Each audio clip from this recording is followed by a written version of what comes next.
नमस्कार। आज हम सुन रहे हैं मन्नू भंडारी द्वारा लिखी कहानी मुक्ति। और अंततः ब्रह्म मुहूर्त में बाबू ने अपनी आखिरी सांस ली। वैसे पिछले 8-10 दिन से डॉक्टर सक्सेना परिवार वालों से बराबर यही कह रहे थे, प्रार्थना कीजिए ईश्वर से कि वह अब इन्हें उठा ले, वरना एक बार अगर कैंसर का दर्द शुरू हो गया तो बिल्कुल बर्दाश्त नहीं कर पाएंगे। परिवार वालों के अपने मन में भी चाहे यही सब चल रहा हो, पर ऊपर से तो सब एक दुखद मौन ओढ़े खड़े रहते, बिल्कुल चुपचाप। तब सबको आश्वस्त करते हुए डॉक्टर सक्सेना ही फिर कहते, वैसे भी सोचो तो इससे अधिक सुखद मौत और क्या हो सकती है भला। चारों बच्चे सेटल ही नहीं हो गए, कितना ध्यान भी रखते हैं पिता का, वरना आज के ज़माने में तो बड़े भाग से मिलता है ऐसा घना गुथा संयुक्त परिवार, जिसके आधे से ज़्यादा सदस्य तो इसी शहर में रहते हैं और बराबर जो अपनी ड्यूटी निभाते ही रहे हैं। कहीं कोई चूक नहीं, कोई कमी नहीं। परिवार के लोग चुप। मेरा मन जरूर हुआ कि उन्हीं की बात आगे बढ़ाते हुए इतना और जोड़ दूं कि कितनों को मिलते हैं आप जैसे डॉक्टर, जो इलाज करते करते परिवार के सदस्य ही बन गए, बाबू के तीसरे बेटे। पर कहा नहीं गया। मैं भी परिवार वालों के साथ चुप ही खड़ी रही। और सबसे बड़ी बात तो यह है कि कितनों को नसीब होती है ऐसी सेवा करने वाली पत्नी। मैं तो हैरान हूँ उनका सेवा भाव देखकर। आखिर उम्र तो उनकी भी है। इसके बावजूद पिछले 8 महीनों से उन्होंने न दिन को दिन गिना, न रात को रात, बस लगातार और बिना वाक्य पूरा किए ही वे मुड़कर जाने लगते हैं। पता नहीं क्यों मुझे लगता जैसे मुड़ते ही वे अम्मा के इस सेवा भाव के प्रति कहीं नतमस्तक हुए हों।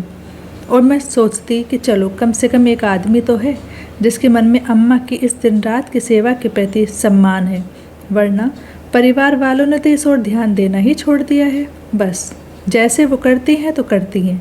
किसी ने इसे उनके फ़र्ज के खाते में डाल दिया, तो किसी ने उनके स्वभाव के खाते में, तो किसी ने उनकी दिनचर्या के खाते में। सबके ध्यान के केंद्र में रहे तो केवल बीमार बाबू। स्वाभाविक भी है, बीमारी भी तो क्या थी, एक तरह से मौत का पैगाम। हाँ, मुझे ज़रूर यह चिंता सताती रहती थी कि बिना समय पर खाए, बिना नींद पूरी किए, बिना थोड़ा सा भी आराम किए, जिस तरह अम्मा रात दिन लगी रहती हैं, तो कहीं वे बीमार न पड़ जाएं, वरना कौन देखभाल कर सकेगा बाबू की इस तरह। बाबू दिन दिन भर एक खास तेल से छाती पर मालिश करवाते और रात रात भर पैर दबवाते थे। मैं सोचती कि बाबू को क्या एक बार भी ख्याल नहीं आता कि अम्मा भी तो थक जाती होंगी, रात में उन्हें भी तो नींद की ज़रूरत होती होगी, या दिन में समय पर खाने की। पर नहीं, बाबू को इस सब का शायद कभी ख्याल ही नहीं आता था। उनके लिए तो अपनी बीमारी और अपनी तीमारदारी ही सबसे महत्वपूर्ण थी, और इस हालत में अम्मा से सेवा करवाना वे अपना अधिकार समझते थे। तो इसी तरह सेवा करना अम्मा का फ़र्ज। कई बार अम्मा को थोड़ी सी राहत देने के इरादे से मैं ही कहती कि बाबू लाइए मैं कर देती हूँ मालिश, 4 बज रहे हैं, अम्मा खाने चली जाएं। तो बाबू मेरा हाथ झटक कर कहते, रहने दे, नहीं करवानी मुझे मालिश। और इस उत्तर के साथ ही उनके ललाट पर पड़ी सिलवटों को देखकर न फिर अम्मा के हाथ रुकते न पैर उठते। उसके बाद तो मैंने भी यह कहना छोड़ ही दिया। 3 महीने पहले बाबू को जब नर्सिंग होम में शिफ्ट किया तो ज़रूर मैंने थोड़ी राहत की सांस ली। सोचा अब तो उनकी देखभाल का थोड़ा बोझ नर्स भी उठाया करेगी, अम्मा को थोड़ी राहत तो मिलेगी। पर नहीं, नर्स से तो बाबू केवल दवाई खाते या बीपी चेक करवाते, बाकी की सारी सेवा चाकरी तो अम्मा के ही जिम्मे रही। अम्मा रात दिन बाबू के साथ नर्सिंग होम में ही रहती और मालिश और पैर दबाने का काम पहले की तरह ही चलता रहता। हाँ, डॉक्टर सक्सेना की सिफारिश पर रात में कोई ज़रूरत पड़ जाए तो अम्मा के साथ रहने के लिए परिवार का कोई ना कोई सदस्य आता रहता। कल रात 9 बजे के करीब जब हम लोग खाना खाकर उठे ही थे कि फ़ोन की घंटी बजी। मैंने फ़ोन उठाया तो उधर बड़े चाचा थे। छोटी भैया की पहले आवाज़ गई और फिर थोड़ी देर बाद वे बेहोश हो गए। डॉक्टर सक्सेना को बुलाया, उन्होंने आकर अच्छी तरह देखा और फिर कमरे से बाहर आकर इतना ही कहा, बस समझिए कुछ घंटे की ही बात है, आप फ़ोन करके बच्चों को बुला लीजिए। फिर उन्होंने नर्स को कुछ आदेश दिए और चले गए। सो देख, तू फ़ोन करके शिवम को कह दे सवेरे की पहली फ़्लाइट पकड़ कर आ जाए। लखनऊ फ़ोन करके बड़ी को भी कह दे, वह भी जल्दी से जल्दी पहुँचे। अमेरिका से नमन का आना तो मुश्किल है, पर सूचना तो उसे भी दे दे। और सुन, फ़ोन करके तू नर्सिंग होम आ जा। मैं बाहर निकलूँगा, सारी व्यवस्था भी तो करनी होगी। सुना तो मैं ज्यों का त्यों सिर थाम कर बैठ गई। बिना बताए ही रवि जैसे सब कुछ समझ गए। स्नेह से मेरे कंधे पर हाथ रखकर पूछा, नर्सिंग होम चलना है? मैंने धीरे से गर्दन हिलाकर अपनी स्वीकृति दी तो रवि ने पूछा, क्या कहा चाचा जी ने? क्या? बाबू बेहोश हो गए हैं और डॉक्टर साहब ने अच्छी तरह देखने के बाद कहा कि बस कुछ ही घंटों की बात और है। परिवार वालों को खबर कर दो, यानी कि बाबू अब। और मेरी आवाज़ रूंध गई। रवि ने मेरी पीठ सहलाई। तुम तो हिम्मत रखो, वरना अम्मा को कौन संभालेगा? अम्मा की बात सोचकर एक बार तो मैं और विचलित हो गई। क्या गुजरेगी उन पर फिर अपने को संभाल कर उठी और सबसे पहले बम्बई बड़े भैया को फ़ोन किया। सारी बात सुनकर वे बोले, थैंक गॉड। बिना तकलीफ़ शुरू हुए ही शांति से जाने की नौबत आ गई। ठीक है, मैं सवेरे की पहली फ़्लाइट लेकर आता हूँ, पर देख, सुषमा तो आ नहीं पाएगी। दोनों बच्चों के बोर्ड के इम्तिहान जो हैं, मैं अकेला ही पहुँचता हूँ। वैसे भी सब लोग आकर करेंगे भी क्या? दीदी को फ़ोन किया तो उन्होंने भी इतना ही कहा कि जल्दी से जल्दी आने की कोशिश करती हूँ। इसके आगे पीछे न कुछ कहा न पूछा। बाबू तो खैर जा ही रहे हैं, अम्मा के बारे में कुछ पूछ लेते, पर नहीं, लगा जैसे रस्म अदायगी के लिए आना है सो आ रहे हैं। हैरान सी मैं गाड़ी में बैठी तो रवि से कहे बिना न रहा गया। रवि, भैया और दीदी की आवाज़ का ऐसा ठंडापन, जैसे सब इस सूचना का ही प्रतीक्षा कर रहे थे, किसी को कोई सदमा ही न लगा हो। ऐसा क्यों सोचती हो? याद नहीं कैसा सदमा लगा था उस दिन जब पहली बार डॉक्टर से कैंसर की रिपोर्ट मिली थी। उसके बाद कुछ महीनों तक तो कितनी लगन से बाबू की देखभाल और तीमारदारी चलती रही थी। शुरू के 4 महीने में 2 बार बम्बई से बड़े भैया आए, एक बार अमेरिका से छोटे भैया भी आए। उन्होंने तो बीमारी का सारा खर्च उठाने का जिम्मा भी लिया, वरना आज बाबू क्या नर्सिंग होम का खर्चा उठा पाते? फिर यहाँ रहने वाले परिवार के दूसरे लोग भी तो रोज़ हाजिरी बजाते ही रहे हैं। हाँ, समय के साथ साथ ज़रूर सब कुछ थोड़ा कम होता चला गया, जो बहुत स्वाभाविक भी था। मैंने सोचा, ठीक ही तो कह रहे हैं रवि, दूसरों की क्या कहूँ, मैं खुद अब वहाँ पहले की तरह 4-4, 5-5 घंटे आकर बाबू के पास बैठती रही हूँ। इधर तो 2-2 दिन छोड़कर भी आने लगी थी। शायद यही जीवन की नंगी सच्चाई है कि जैसे जैसे बीमारी लंबी खिंचती चलती है, फ़र्ज के तौर पर ऊपर से भले ही सब कुछ जैसे तैसे घिसटता रहे, पर मन की किसी अनाम परत पर उस अघट के घटने की प्रतीक्षा भी नहीं चलती रहती। शायद इसीलिए मौत की इस सूचना से सदमा नहीं, राहत ही पहुंचाई सबको। फिर भी कम से कम मेरे मन में चलने वाली हर बात, हर सोच को अच्छी तरह समझने वाले रवि का एक हाथ मेरी पीठ सहलाने लगा। Relax Shivani, relax. इस समय सब बातों से ध्यान हटाकर तुम केवल अम्मा की बात सोचो। अभी तो तुम्हें ही संभालना है उन्हें, बाकी सब लोग तो बाबू में लग जाएंगे, पर अम्मा पर जो गुजरेगी। जानती हूँ, लंबी बीमारी ने जहाँ अंतरंग से अंतरंग संबंधों के तार भी रेशे रेशे करके बिखेर दिए, वहाँ एक अम्मा ही तो जुड़ी रही उनसे, उतने ही लगाव, उतनी ही निष्ठा के साथ। रात दिन सेवा करती रही उनकी। कितनी अकेली हो जाएंगी वे, कैसे झेलेंगी इस सदमे को। गाड़ी रुकी तो लगा, अरे नर्सिंग होम आ ही गया। समझ ही नहीं पा रही थी कि कैसे सामना करूँगी अम्मा का। जैसे तैसे हिम्मत जुटाकर ऊपर चढ़ी तो हैरान, अम्मा वैसे ही बाबू के पैर दबा रही थी। मुझे देखते ही बोली, अरे छोटी, तू कैसे आ गई इस वक्त? समझ गई कि चाचा अम्मा को बिना कुछ बताए ही बाहर निकल गए। मैंने भी अपने को भरसक सहज बनाकर ही जवाब दिया। चाचा का फ़ोन आया था, उन्हें किसी ज़रूरी काम से बाहर जाना था, सो उन्होंने मुझे तुम्हारे पास आकर बैठने को कहा तो आ गई। अम्मा का सामना करना मुश्किल लग रहा था, सो यूँ ही मुड़ गई।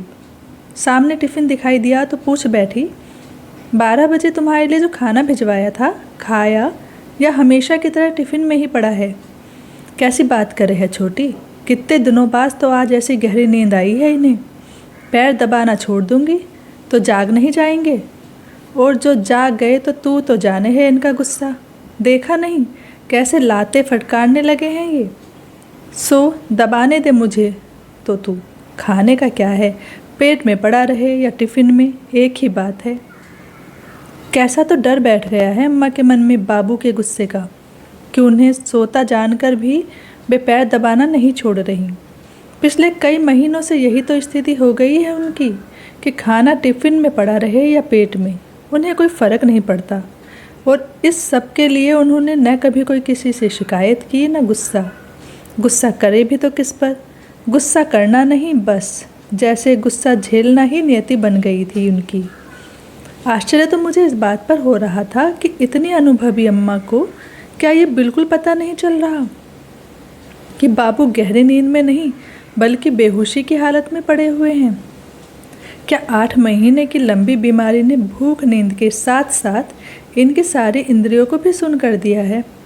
एक तरफ तो कुछ घंटों के बाद बाबू के साथ जो होने जा रहा है उसकी तकलीफ़, अम्मा पर होने वाली उसकी प्रतिक्रिया की कल्पना, और दूसरी तरफ सहज बने रहने का नाटक। अजीब स्थिति से गुजर रही थी मैं। सवेरे ठीक 5 बजे बाबू ने आखिरी सांस ली। आने के कुछ देर बाद ही नर्स ने मुझे बुलाकर कहा था कि वे यदि बार बार अंदर आएंगी तो अम्मा को शक होगा और वे अभी से रोना धोना शुरू कर देंगी। इसलिए मैं ही थोड़ी थोड़ी देर बाद बाबू की सांस का अंदाज़ा लेती रहूं, और मैं बाबू के सिर पर हाथ फेरने के बहाने यह काम करती रही थी। कोई 5-7 मिनट पहले ही उनकी उखड़ी उखड़ी सांस को देखकर मैं ही नर्स को बुला लाई। नर्स थोड़ी देर तक पल्स पर हाथ रखे खड़ी रही, फिर उसने धीरे से बाबू के पैरों से अम्मा के हाथ हटाए। सब कुछ समझकर बाबू के पैरों से लिपटकर ही अम्मा छाती फाड़कर जो रोईं तो उन्हें संभालना मुश्किल हो गया। परिवार के कुछ लोग शायद काफ़ी देर पहले से ही नीचे आकर खड़े हो गए थे। नर्स की सूचना पर बड़े चाचा, चाची और रवि ऊपर आ गए। ये सब लोग तो रात से ही इस घटना के लिए मानसिक रूप से तैयार थे, नहीं थी तो केवल अम्मा। सो उन्हें संभालना मुश्किल हो रहा था। चाची ने असवाई आंखों से अम्मा की पीठ सहलाते हुए कहा, धीरज रखो भाभी, धीरज रखो। पर अम्मा ऐसी ही रही और रोते रोते फिर जो चुप हुई तो ऐसी चुप मानो अब उनमें रोने की ताकत भी न बची हो। हथेलियों में चेहरा ढांपे वे बाबू के पैताने जस की तस बैठी रहीं। थोड़ी देर बाद नर्स के इशारे पर चाची, रवि और मैंने उन्हें उठाया तो उठना तो दूर उनसे हिला तक नहीं गया। मैं हैरान, अभी कुछ देर पहले ही जो अम्मा पूरे दमखम के साथ बाबू के पैर दबा रही थी, उनसे अब हिला तक नहीं जा रहा था। गए तो बाबू थे, पर लगा जैसे जान अम्मा की निकल गई हो। घर लाकर उन्हें बाबू के कमरे में ही बिठा दिया। वे ज़मीन पर दीवार के सहारे पीठ टिकाकर बैठ गईं, बिल्कुल बेजान सी। बाकी सब लोग बाहर चले गए, बस मैं उनके साथ बैठी रही, यह तय करके कि अब मैं यहाँ से हिलूंगी तक नहीं। बाहर इस अवसर पर होने वाली गतिविधियाँ अपने ढंग से चलती रहीं। बड़े भैया 10 बजे की फ़्लाइट से आए और एयरपोर्ट से ही सीधे नर्सिंग होम चले गए। दोनों चाचियाँ घर की व्यवस्था करने में लगी रही। 11:30 बजे के करीब दोनों चाचा, भैया और रवि बाबू के शव के साथ घर आए, जहाँ परिवार के लोग पहले से ही इकट्ठा हो गए थे। शव देखकर एक बार जरूर सब फूट पड़े। फिर शुरू हुए यहाँ होने वाले रस्म रिवाज। पंडित जी जाने कौन कौन से श्लोक बोलते पढ़ते रहे और साथ ही साथ कुछ करते भी रहे। फिर बाबू के पैर छूने का सिलसिला शुरू हुआ। तो सबसे पहले अम्मा, दोनों चाची और मैं किसी तरह पकड़कर अम्मा को बाहर लाए। हाथ जोड़कर अम्मा ने बाबू के पैरों में जो सिर टिकाया तो फिर उनसे उठा ही न गया। हम ही लोगों ने किसी तरह उन्हें उठाकर वापस कमरे में ला बिठाया और मैं पैर छूने की रस्म के लिए बाहर निकल गई। लौटी तो देखा अम्मा उसी तरह दीवार में पीठ टिकाए बैठी हैं और उनकी आंखों से आंसू टपक रहे हैं। अम्मा के बगल में बैठकर उनकी पीठ सहलाते हुए मैं सोचने लगी, कैसी विडम्बना है। आज अम्मा जिन बाबू के लिए रो रही हैं, कैसी ज़िंदगी जी है अम्मा ने उनके साथ। बाबू की हर ज़रूरत, उनकी छोटी से छोटी इच्छा को भी पूरा करने के लिए सदैव तत्पर। जरा सी चूक होने पर उनसे क्रोध के भय से थरथर काँपती अम्मा के जाने कितने दृश्य मेरी आंखों के आगे से गुजर गए और मैं रो पड़ी। पर इस समय यह रोना बाबू के लिए नहीं, अम्मा के लिए था। मेरा मन हो रहा था कि अम्मा किसी तरह थोड़ी देर सो लें, पर अम्मा तो लेटने को तैयार तक नहीं थी। शाम 5 बजे के करीब सब लोग लौटे, नहाना धोना हुआ और तब बड़े भैया अम्मा के पास आकर बैठे। सबसे पहले उन्होंने हाथ जोड़कर ऐसी शांत मृत्यु के लिए ईश्वर को धन्यवाद दिया। फिर अम्मा की पीठ सहलाते हुए आश्वासन में लिपटे, सांत्वना के कुछ शब्द बिखेरे, फिर हिम्मत और धीरज रखने के आदेश देते रहे। वे और भी जाने क्या कुछ बोलते रहे, पर अम्मा बिल्कुल चुप। उनसे तो जैसे अब न रोया जा रहा है न कुछ बोला जा रहा है। देर शाम की गाड़ी से दीदी आई और ज़ोर ज़ोर से रोते ही अम्मा के कमरे में घुसी। हाय अम्मा, मैं तो बाबू के दर्शन भी न कर सकी। अरे मुझे पहले किसी ने खबर की होती तो जल्दी आती। अरे बाबू, हाय अम्मा, मैंने ही उन्हें चुप कराकर जैसे तैसे कमरे से बाहर भेजा। मैं नहीं चाहती थी कि अब कोई भी अम्मा के पास आए। वे किसी भी तरह थोड़ा सो लें, पर यह संभव ही नहीं हो पा रहा था। रात में सारे दिन के भूखे लोगों ने डटकर खिचड़ी खाई। मैं जल्दी से अम्मा की प्लेट लगा कर लाई और बराबर मनोहार करती रही कि अम्मा कुछ तो खा लो, कल सारे दिन भी तुमने कुछ नहीं खाया था।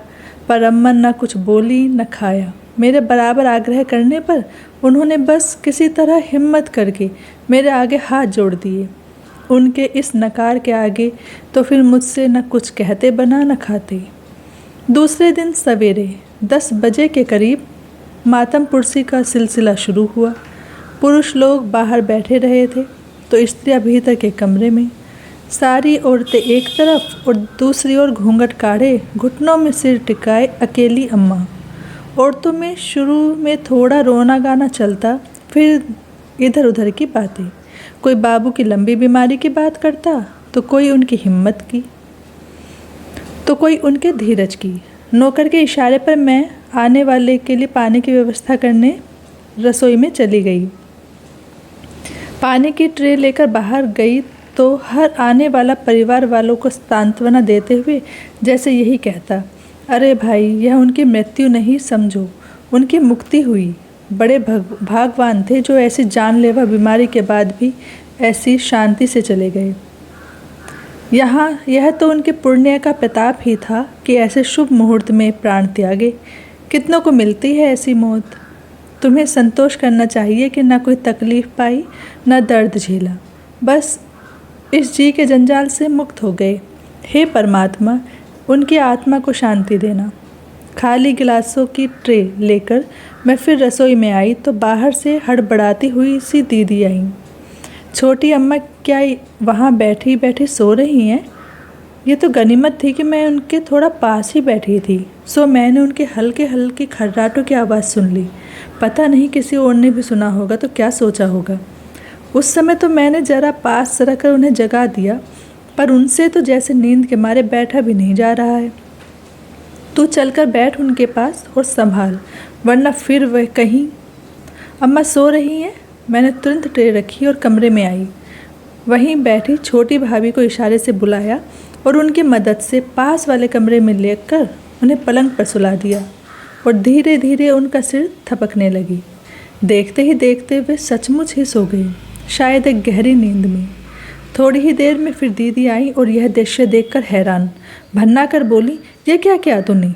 तो इन्हें यहाँ लाकर सुला दिया और ये सो भी गई? हद है भाई।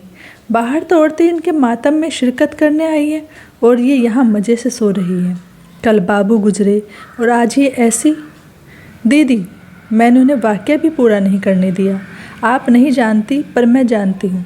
देखा है मैंने कि इन 8 महीनों में कितने बिन खाए दिन और अनसोई रातें गुजारी हैं अम्मा ने। आप तो खैर लखनऊ में बैठी थी, पर जो यहाँ रहते थे उन्होंने देखा है यह सब। उन्होंने भी कभी ध्यान नहीं दिया अम्मा का, पर वो रात दिन बाबू की सेवा में लगी रहती थी। उन्होंने भी कभी सोचा कि वे आखिर थकती है या नहीं? नहीं, बस जरा से चूक होने पर कितना गुस्साते थे अम्मा पर कि वे थर थरा जाती थी। दीदी समझ लीजिए, आपकी इन 8 महीनों में पूरी तरह निचुड़ गई हैं अम्मा। आज न उनमें बैठने की हिम्मत है न रोने की। परिवार की सारी औरतें तो बैठी ही हैं बाहर, आप भी जाकर वहीं बैठिए। कह दीजिए उनसे कि अम्मा की तबीयत खराब हो गई है, वे बैठने की हालत में नहीं हैं।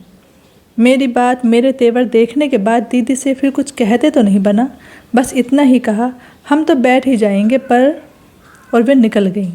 मैंने उठकर दरवाज़ा बंद कर दिया और दूसरी ओर की खिड़की खोल दी जो बाहर की ओर खुलती थी।